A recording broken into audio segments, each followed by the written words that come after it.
carwadani oo lagu magacaabo Boroko isla markaana loogu talagalay ciida ayaa laga furay magaalada Hargeysa gaar ahaan hoolka hay'adda shaqaalaha dawladda waxa carwadani ka soo qayb galay isla markaana ganacsiyada ku soo bandhigay qaybaha kala duwan ee dukaanada ka ganacsada dharka kabaha iyo waliba sharaxaadaha guryaha Yaasmin Xariir oo kamid ah mas'uuliyiinta dukaamada ka ganacsanaya carwadan ayaa telefishinka bulshada uga warbixisay carwadan iyo waxyaabaha ay qabanayso saako ay bishu tahay bishii 8aad afarteedii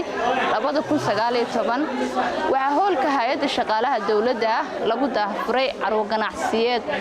ka kooban 12 carwo oo ay carwooyinku ku soo bandhigayeen ganacsigooda carwo ganacsiyeedkan ayaa loogu talagalay munaasabadda Ciidul Adxada darteed in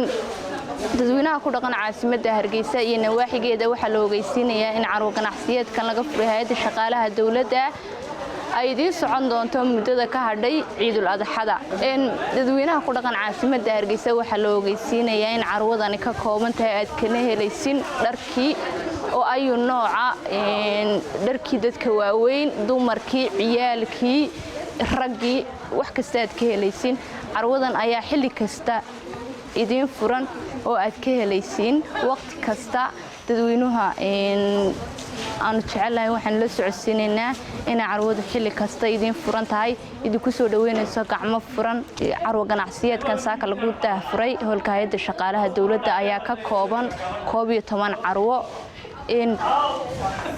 dadweynaha caasimadda waxa la socodsiinayaa in xilli kasta aad heli kartid carwo ganacsiyeedkan oo ay idin furan tahay idinkoo ka heli karaya maryo tayo leh dhar wanaagsan oo sanadkan haddaba waxaan bulshada ogeysiinaynaa inaanu idin daafurnay carwada waan idin leenahay ka soo qaybgal wanaagsan ayaan idin leenahay Fahad Axmed Kaariye Bulsha TV Hargeysa